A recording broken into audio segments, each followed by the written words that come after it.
এই রাত্রেবেলায় ভাবছেন যে ঐশিকার জলবাগান আমি এখন কি করছি। রাত্রেবেলায় আমি এসেছি অ্যাকচুয়ালি চোর ধরতে। তো চোর ধরার জন্য ফাঁদ পেতে গেছিলাম, আর সেই ফাঁদে কিন্তু পা দিয়েছে চোর বাবাজি। এইবার আমি চলে এসেছি সেই চোর ধরতে। তো চলুন আপনাদেরকেও দেখাবো কিভাবে চোর ধরলাম আর কী বা ফাঁদ পেতেছিলাম।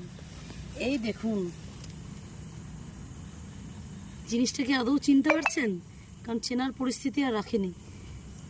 এই যেটা হচ্ছে একটা শশার টুকরো, আর আমি এটা ফেলে দিয়ে গেছিলাম শালুক গাছের গামলার মধ্যে। এই যে শালুকের গামলা, আর এইটাতে কিন্তু যত শামুক ছিল টাবের সব কিন্তু চলে এসছে। এই দেখুন, এই শশাটার সাথে প্রতিদিন পাতাগুলোকে খাচ্ছে, তাই প্রত্যেকটা টাবের মধ্যে ফাঁদ পেতেছি। এবার চলুন পরপর সব কটা টাব আপনাদেরকে দেখাবো। এই দেখুন, চোর ধরে নিয়েছি। এবার এগুলোর কি হবে সেটা পরে দেখা যাবে। এখন চলুন আগে চোর ধরি। এই যে দেখতে পাচ্ছেন আরেকটা, একদম সুন্দরভাবে চাকনি দিয়ে তুলে নিলাম। দেখুন কত শামুক উঠছে। এইভাবে করলে একটা একটা করে তুলতে হবে না। এই দেখুন, বেশিক্ষণ হয়নি, সকাল দিকে দুপুর দিকে দিয়েছিলাম, কতগুলো করে শামুক উঠছে একসাথে।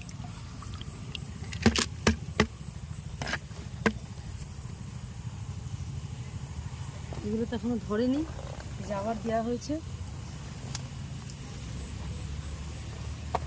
এইটা দেখুন, ওরে বাপরে!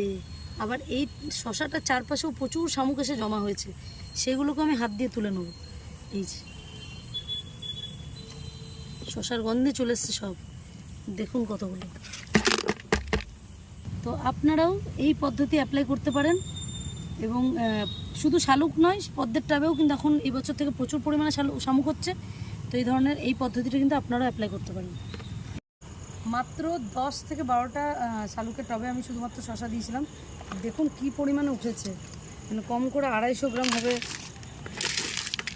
শামুক উঠেছে। এবার দেখুন, গা শিউরে উঠবে দেখলে। এই এত শামুক ছিল ওই শালুকের টবগুলোতে, মাত্র 10-12টা টবে এত শামুক, বুঝতে পারছেন? তাহলে সব মানে এত টাবে কত আছে। আপনারাও এভাবেই পদ্ম শালুকের গাছগুলোকে বাঁচান শামুকের হাত থেকে।